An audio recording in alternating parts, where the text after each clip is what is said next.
अस्सलाम वालेकुम। आज हम CC 3.1 चैप्टर 2 पेज 30 to 80 तक डिस्कस करेंगे। इस वीडियो में फिलेट वेल्ड और जो इसकी जो बट वेल्ड के लिए जो टर्म इस्तेमाल होती है उस पर डिस्कस करने वाले हैं।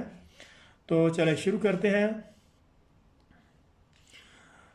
इसमें जो इसका होगा फिलेट वेल्ड टी ज्वाइंट में कौन कौन सी टर्म यूज़ होती है वो डिस्कस किया गया है। Terms use in fillet welds T joint. तो इसका ये होगा हमारा फिलेट वेल्ड, ये माइटर फिलेट वेल्ड है और ये होगा इसका कन्वेक्स फिलेट वेल्ड्स। तो कन्वेक्स फिलेट वेल्ड में ये होगी वेल्ड फेस साइड। तो इसी तरीके से ये हमारा जो एक्सेस वेल्ड मेटल होगा तो इसको यहाँ पे इस तरीके से ये एक्सेस वेल्ड मेटल दिया हुआ है। इस पोर्शन से लेके ये जो टो हैं दोनों टो इसको मिला के ये हमारा एक्सेस वेल्ड मेटल होगा।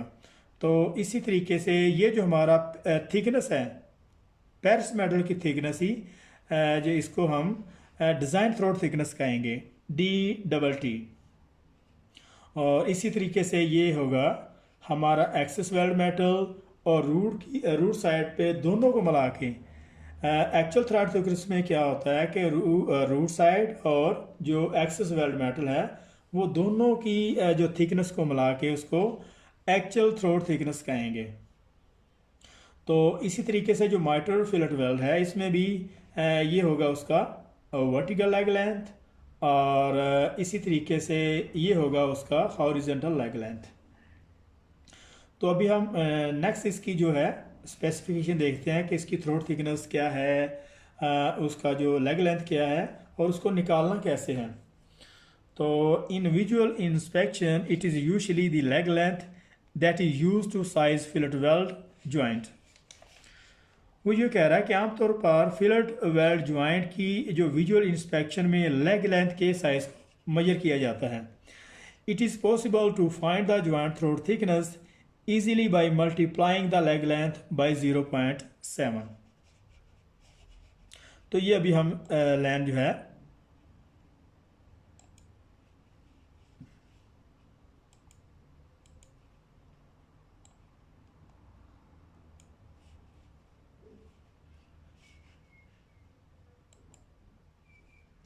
in visual inspection it is usually the leg length that is used to size fillet welded joint। तो आमतौर पर फिलेट ज्वाइंट की विजुअल इंस्पेक्शन में लेग लेंथ के साइज को ही मेजर किया जाता है। It is possible to find the joint design throat thickness easily by multiplying the leg length by 0.7।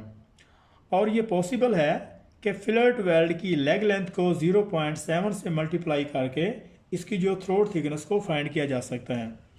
The access, ये अभी हम लाइन यहाँ से शुरू कर रहे हैं। The excess weld metal can be measured by taking the measurable throat reading, then by the detecting the designed throat thickness calculated above। वो ये कह रहा है कि एक्चुअल थ्रोट थिकनेस से डिज़ाइन थ्रोट थिकनेस को माइनस करके इसकी जो एक्सेस वेल्ड मेटल को फाइंड किया जा सकता है। तो एग्जांपल वो हमें दे रहा है, if the leg length of a convex fillet weld is measures a 10 millimeter, then the design throat thickness 10, इसको 10 बाई से 10 से मल्टीप्लाई करेंगे 0.7 से, विच इज़ 7 मिलीमीटर इसका आंसर होगा। तो ये हमारी 7 मिलीमीटर जो होगी ये हमारी जो है थ्रोट थिकनेस होगी। और इसी तरीके से अगर हमने थ्रोट थिकनेस डिमेंशन हमारे पास है, अगर हमने लेग लेंथ को निकालना है तो फिर हम क्या करेंगे कि इसकी जो 7 मिलीमीटर को इसकी जो 7 मिलीमीटर इसकी जो डायमेंशन होगी उसको हम मल्टीप्लाई करेंगे 1.414 से, तो उसकी जो है वो लेग लेंथ जो है फाइंड होगी। If the actual measure throat thickness is 8.5 millimetre, then the excess metal is calculated as a 8.5 millimetre minus 7 millimetre और उसका जो इक्वल होगा 1.5 मिलीमीटर एक्सेस वेल्ड मेटल। और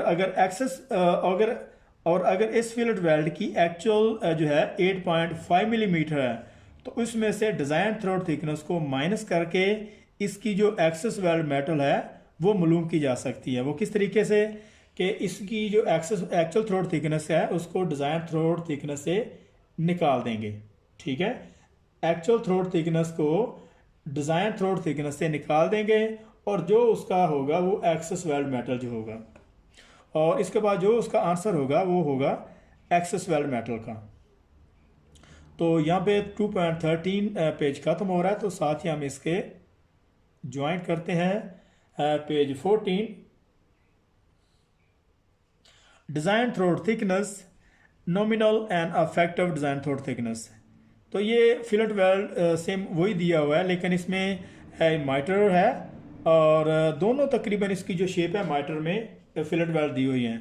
तो इसकी ये जो यहाँ से लेकर और ये जो होगा इसकी डिज़ाइन थ्रोट थिकनेस होगी, और यहाँ से इस पॉइंट से यहाँ तक ये होगी इसकी leg length.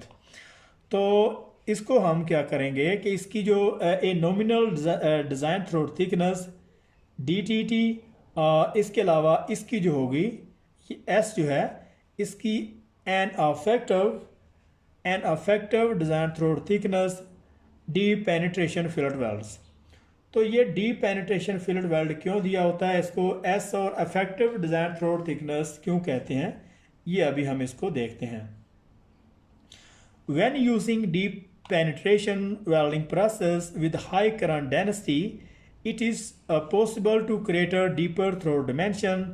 This added line of fusion may be used in design calculation to carry stress and is thus a major design advantage in reducing the overall weight of welds of large weld structure.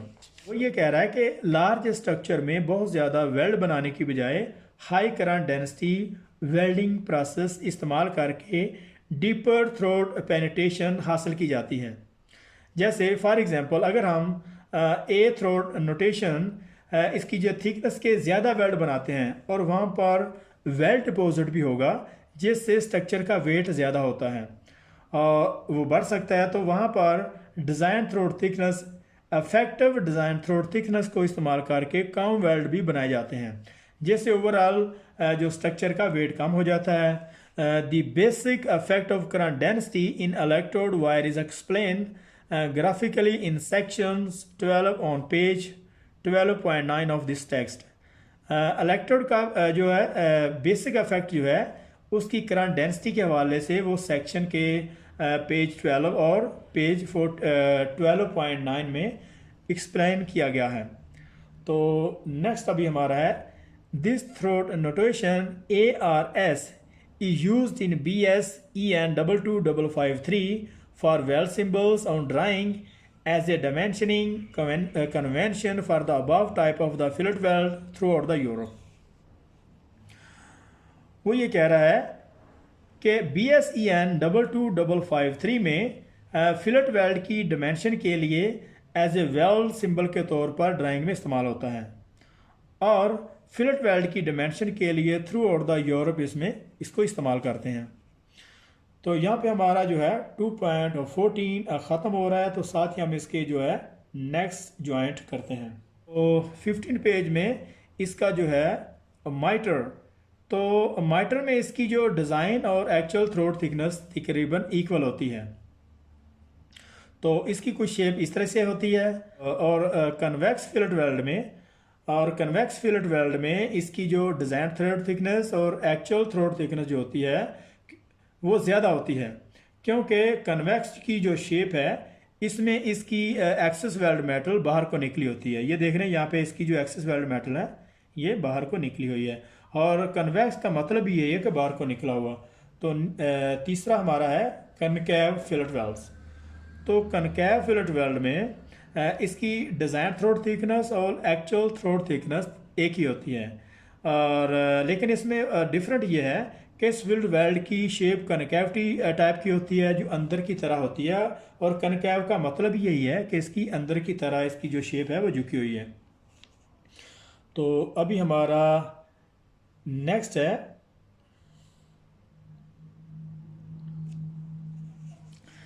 in joint that are to be loaded with cyclic stresses, concave fillet are preferred profile as a this will minimize stress concentration and reduce possible size for the fatigue crack initiation.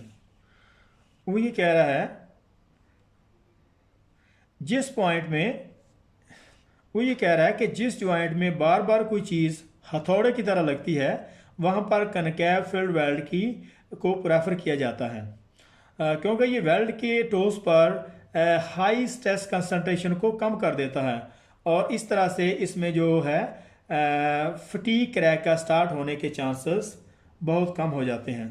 इसकी वजह ये भी होती है कि कनकैव fillet में अगर कोई साइकिल स्ट्रेस पड़ती है तो वो स्ट्रेस पेरिस मेटल को ट्रांसफ़र हो जाती है। जिस तरह कन्वेक्स फिलेट वेल्ड में क्रिटिकल एप्लीकेशन में वो वाले वेल्डिंग प्रोसीजर की रिक्वायरमेंट होती है जिसमें वेल्टो को लाइटली ग्राउंड या फिर कंप्लीटली फ्लश किया जाता है, जैसे एयरक्राफ्ट, एरोस्पेस इंडस्ट्री है, न्यूक्लियर रिएक्टर हैं या फिर केमिकल को ट्रांसफ़र करने वाले टैंकर वगैरह, क्योंकि इनमें इस तरह की इम्परफेक्शन के चांसेस बिल्कुल ज़ीरो होते हैं।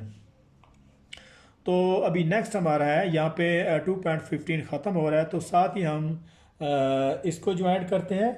ये हमारा होगा वेल्डिंग पोजीशन के हवाले से ये page, graphical representation for the butt welds. तो ये welding position as extracted from the BS499 part 1। So ये हमारा अमेरिकन और ब्रिटिश स्टैंडर्ड दोनों में इसकी पोजीशन जो है दी हुई है। तो ये हमारे पास पाइप है, तो पाइप को इसको फ्लैट पोजीशन में इसको रोटेट करके यहाँ पे फ्लैट पे इसको वेल्ड करते हैं। तो इसको USA में 1G और ब्रिटिश स्टैंडर्ड में इसको PA की टर्म्स इस्तेमाल करते हैं। तो इसी तरीके से हमारा नेक्स्ट है, तो ये हमारे पास 2G हॉरिजेंटल पोजीशन है। तो इसको जो प्लेट को वर्टिकल पोजीशन में और पाइप को दोनों को वर्टिकल पोजीशन में रखा हुआ है, तो प्लेट को यहीं से इसको इस पोजीशन में हॉरिजेंटली वेल्ड करेंगे। तो इसी तरीके से पाइप को इसी एक्सेस पे रहेगा, लेकिन वेल्डर इसके अराउंड में इसको घूम के इसको जो है 2G में इसकी वेल्ड कंप्लीट करेगा। तो ये अमेरिकन में होगी 2G और ब्रिटिश स्टैंडर्ड में PC पोजीशन। तो नेक्स्ट हमारी है ये 2 हमारे पास बट वेल्ड्स हैं। तो बट वेल्ड में 2 प्लेट को हमने इसको वर्टिकल पोजीशन में रखा हुआ है। तो ये अमेरिकन स्टैंडर्ड में इसको 3G कहेंगे और ब्रिटिश स्टैंडर्ड में PF वर्टिकल अप और PG वर्टिकल डाउन्स। तो अगर इसको वर्टिकल अप कहेंगे तो ये हमारा होगा PF, और अगर ये आप से डाउनवर्ड्स की तरह वेल्डिंग लेके आएंगे तो ये हमारी होगी वर्टिकल डाउन पोजीशन। तो ये हमारा PF और PG ये ब्रिटिश स्टैंडर्ड में होगा और 3G होगा अमेरिकन स्टैंडर्ड में। अभी हमारी 4G पोजीशन जो है अमेरिकन में और PE होगी ब्रिटिश स्टैंडर्ड में। तो इसकी जो है ओवरहेड पोजीशन कुछ इस तरीके से होगी। तो यहीं पे इसको इस डिग्री में इसको वेल्ड करना होगा। तो नेक्स्ट हमारा है pipe axis fix horizontally, pipe को हॉरिजेंटली इसको फिक्स किया जाता है, और इसकी जो अमेरिकन स्टैंडर्ड में 5G पोजीशन होगी और ब्रिटिश स्टैंडर्ड में PF vertical up and PG vertical downs. तो इसको जो है वर्टिकल अप की तरफ एक साइड पे वेल्ड होगी और दूसरी तरफ से वर्टिकल डाउन PG में। तो ये हमारी नेक्स्ट में होगी 6G पोजीशन, और 6G पोजीशन में इसको जो 45 डिग्री पे इसको फिक्स किया होता है, इसको इंक्लाइंड पोजीशन फिक्स भी कहते हैं। तो ये अमेरिकन स्टैंडर्ड में होगी 6G और ब्रिटिश स्टैंडर्ड में HLO 45 पोजीशन। तो चलते हैं नेक्स्ट में। तो ये हमारा पेज है fillet welds, graphical representation for the fillet welds UK और USA और ब्रिटिश स्टैंडर्ड। तो ये हमारे फिलेट वेल्ड हैं, ये T ज्वाइंट है और T ज्वाइंट को इस तरीके से 45 डिग्री में यहाँ से उठाया हुआ है और इसको फिलेट जो है फ्लैट में इसको वेल्ड करते हैं। तो इसी तरीके से ये हमारे पास प्लेट के ऊपर पाइप को अटैक किया हुआ है, उसको कंप्लीट वेल्ड किया हुआ है और 45 डिग्री में इसी तरीके से इसको भी उठाया हुआ है। तो रोटेट करके इसी को जो है फिलेट वेल्ड इसको जो फ्लैट में इसी तरीके से करेंगे। तो ये हमारा USA में होगा 1F और 1FR। अगर हम इसको रोटेट करते हैं तो ये 1FR होगा, और इसकी ब्रिटिश पोजीशन में L45PA और L45PA इन रोटेशन में आल्सो। तो नेक्स्ट ही हमारी है, तो ये हमारी हॉरिजेंटल वर्टिकल पोजीशन में, इसको ये हॉरिजेंटल पोजीशन में आएगा। इसी तरीके से हम इसको टी जॉइंट को हॉरिजेंटली इसी तरीके से इसको वेल्ड करेंगे। और साथ ही इसका जो फिलेट वेल्ड है, दोनों एक प्लेट के ऊपर यहाँ पे प्लेट जो है पाइप को वेल्ड किया हुआ है, तो ये सॉकेट फिलेट वेल्ड है। तो इसी को इसी तरीके से हॉरिजेंटली इसको वेल्ड करेंगे। तो ये होगा अमेरिकन स्टैंडर्ड में 2F और अमेरिकन में PB। तो अगर हम इसी फिलेट वेल्ड को अगर पाइप को रोटेट करते हैं, अगर ये हॉरिजेंटल पोजीशन में है तो पाइप को फिर रोटेट करना पड़ेगा इसको हॉरिजेंटली वेल्ड करने के लिए। हॉरिजेंटली इसी पोजीशन में थोड़ा सा वेल्ड होगा तो फिर इसको रोटेट करेंगे, और इसके बाद जब वो वेल्ड होगा तो फिर इसको इसी तरीके से और वेल्ड करके कंप्लीट करेंगे। तो यहाँ पे हमारा 2FR था, ये हमारा अमेरिकन में है, और ये हमारा PB ब्रिटिश स्टैंडर्ड में। इसी तरीके से नेक्स्ट है, ये 2 फिलेट वेल्व्स हैं यहाँ पे दिए हुए हैं। तो इसको वर्टिकल पोजीशन में इसको जो है फिक्स किया हुआ है। तो अगर हम डाउन से अप की तरफ जाते हैं तो ये हमारा PF होगा, और अगर अप से हम डाउन की तरफ आते हैं तो ये हमारी होगी PG पोजीशन। तो 3F होगा अमेरिकन स्टैंडर्ड में, और वर्टिकल अप PF और वर्टिकल डाउन में PG पोजीशन, ये हमारी होगी ब्रिटिश स्टैंडर्ड में। तो इसी तरीके से नेक्स्ट हमारा है, ये ओवरहेड पोजीशन में ये टी जॉइंट है, और इसी तरीके से बाकी के फिलेट वेल्व्स। तो इनको हॉरिजेंटली ओवरहेड पोजीशन में, इसको ओवरहेड पोजीशन में इसी तरीके से वेल्ड करेंगे, और ये यहाँ पे फिक्स ही होगा।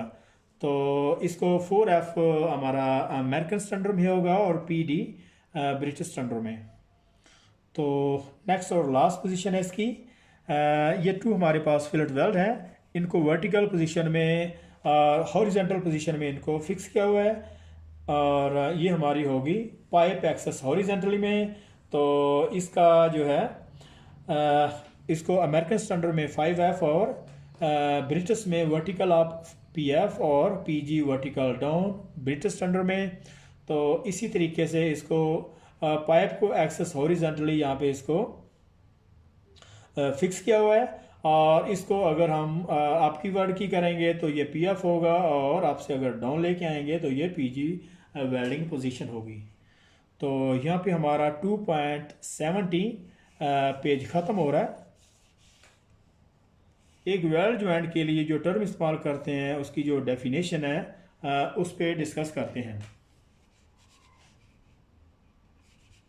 ए welds a union of the material produced by heat and or pressure, the process of the welding। ये हम एक वेल्ड पढ़ रहे हैं, तो 2 या 2 से ज़्यादा मटेरियल को हीट या प्रेशर से जोड़ा जाता है एक वेल्डिंग प्रोसेस से, इसे वेल्ड कहते हैं। 2 या 2 से ज़्यादा मटेरियल को हीट या प्रेशर से जोड़ा जाता है एक वेल्डिंग प्रोसेस से, इसे वेल्ड कहते हैं। ए ज्वाइंट, नेक्स्ट हमारा ज्वाइंट है।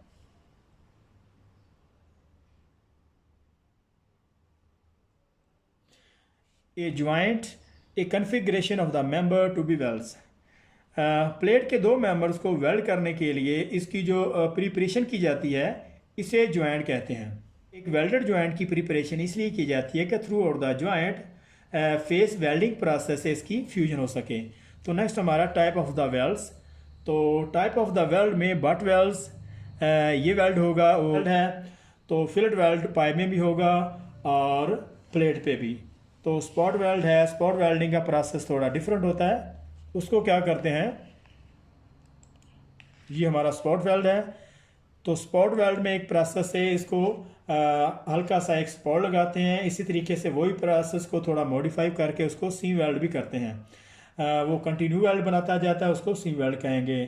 तो इसी तरीके से प्लग है, तो प्लग वेल्ड में क्या करते हैं कि 2 प्लेट को ऊपर नीचे रख के एक प्लेट में उसमें होल किया जाता है, राउंड होल उसमें बनाते हैं। तो थ्रू आउट द होल उसमें नीचे से प्लेट को उसको वेल्ड करते हैं। तो इसी तरीके से स्लॉट है, इसका तरीकाकार भी होगा, लेकिन इसमें क्या फ़र्क है कि इसका जो होल है वो थोड़ा ओवल शेप में होगा। तो नेक्स्ट हमारा एज है, तो एज में क्या करते हैं कि एज की दोनों प्लेटों को आपस में एक कार्नर से जोड़ देते हैं, तो उसको फिर एज वेल्ड कहेंगे। तो यहाँ पे हमारा types of the joint, joint कितने टाइप के होते हैं, उसमें बट जॉइंट हैं। बट जॉइंट में पाइप और फिलेट हो सकता है, और पाइप और प्लेट हो सकता है, और उसके अलावा वो टी में भी हो सकता है। लैब्स हैं, ऊपर तले रख के उसको जो है वो किसी भी कॉन्फ़िगरेशन पे उसको जॉइंट बना लेते हैं। इसी तरीके से ओपन कार्नर है, जैसे हमने इस पर पहले भी डिस्कस करी है। तो इसके अलावा क्लोज कार्नर जॉइंट है।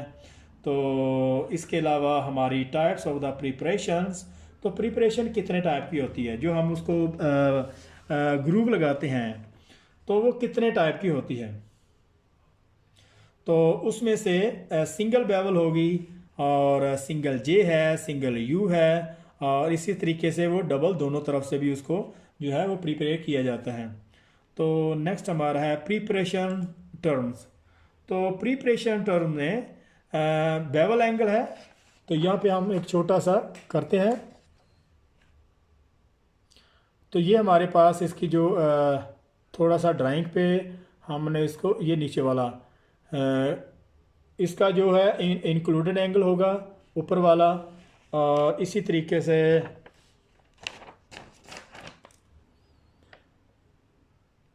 ये इंक्लूडेड एंगल इसका, और ये इसका होगा इंक्लूडेड एंगल, और इसी तरीके से ये इसका एंगल फेस होगा वन साइड पे, और ये उसका होगा जो गैप है, ये उसका रूट गैप होगा, और इसी तरीके से ये होगा उसका रूट फेस। तो इसके अलावा दूसरा होगा, ये होगा root radius and root landing. तो ये होगा उसका रूट रेडियस, ये जो कर्व बनी हुई यहाँ पे, ये इसका रूट रेडियस होगा, और ये होगा इसका एंगल ऑफ द बेवल। तो नेक्स्ट में हमारा रूट लैंडिंग, तो ये स्ट्रेट पोर्शन जो होगा यहाँ पे, तो ये इसके अलावा ये जो स्ट्रेट पोर्शन होगा इसको हम रूट लैंडिंग कहेंगे। ये हमारा होगा रूट लैंडिंग। तो नेक्स्ट हमारा है वेल्डमेंट टर्म्स।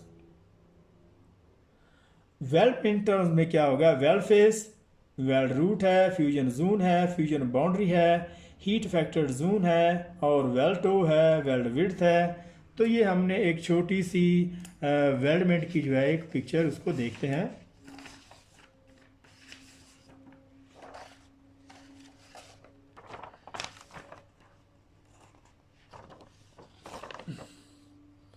ये हमारा होगा वेल्ड फेस है,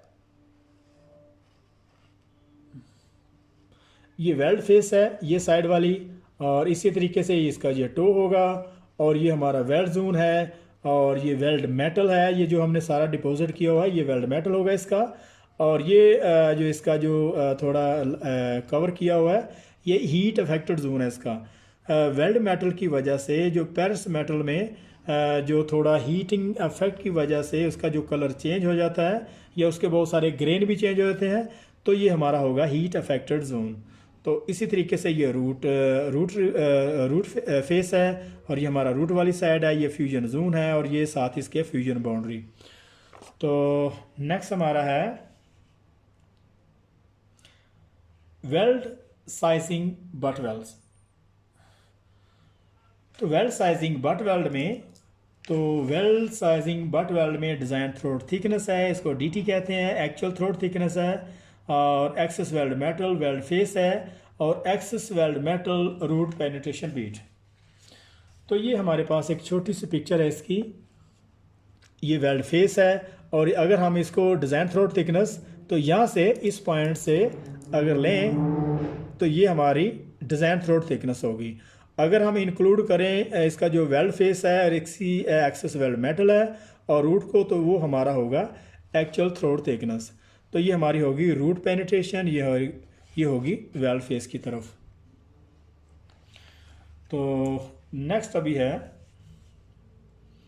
वेल्डिंग साइजिंग फिलेट्स। तो फिलेट की जो वेल्डिंग साइजिंग है उसको देखते हैं। डिज़ाइन थ्रोट थिकनेस है, एक्चुअल थ्रोट थिकनेस है, एक्सेस वेल्ड मेटल है, और लेग लेंथ इसकी। तो ये होगी उसकी ये होगी लेग लेंथ है इसकी, और ये होगी एक्सेस वेल्ड मेटल। ये टोटल इसको मिला के यहाँ से इंक्लूड इसका वेल्ड फेस और रूट की तरफ से इसका होगा एक्चुअल थ्रोट थिकनेस, और इसकी जो ये थिकनेस है यहाँ से यहाँ तक, ये होगी उसकी डिज़ाइन थ्रोट थिकनेस, और ये होगी उसकी हॉरिजेंटल लेग लेंथ। तो यहाँ पे ये 2.18 चैप्टर था यहाँ पे ख़त्म हो रहा है। तो साथ ही इसके नेक्स्ट में जो इसके आंसर क्वेश्चन है वो शुरू हो जाते हैं। तो जैसे हमने पहले इसको स्टडी किया है कि ये फ्लैट पोजीशन है और उसको यहाँ पे पाइप को रोटेट करके इसको वेल्ड करते हैं। तो फ्लैट पोजीशन में ये बट वेल्ड जो प्लेट है इसको यहीं पे इसको वेल्ड किया जाता है। तो ये जो है यूएसए में क्या है इसको कहेंगे, और ब्रिटिश स्टैंडर्ड में इसको कौन सी पोजीशन का टर्म इस्तेमाल करते हैं, ये आपको जहन में रखना है। और ये इसमें जो है एग्ज़ाम में भी आने वाले जो क्वेश्चन है। तो इसी तरीके से नेक्स्ट हमारा है ये हॉरिजेंटल पोजीशन है, इसको वर्टिकल इसको हेल्ड किया हुआ है। तो दोनों को और इसको जो है इसको अमेरिकन और ब्रिटिश स्टैंडर्ड में क्या टर्म इस्तेमाल करते हैं वो उसको देखना है। आपको यहाँ पे राइट करना होगा, ऐसे फॉर एग्जांपल पेपर देंगे तो आपको वहाँ पे इसको राइट करना होगा। और दूसरे भी बहुत सारे मेथड हैं आंसर क्वेश्चन के, तो लेकिन यहाँ पे सिंपली यहाँ पे इसको समझाया हुआ है आसानी के लिए। तो नेक्स्ट में हम ये 2 बट प्लेट है, तो इसको कौन सी पोजीशन है, इसको पीएफ क्या है और पीजी कौन सी पोजीशन है, और इसमें अमेरिकन और ब्रिटिश स्टैंडर्ड में कौन कौन सी पोजीशन आती हैं।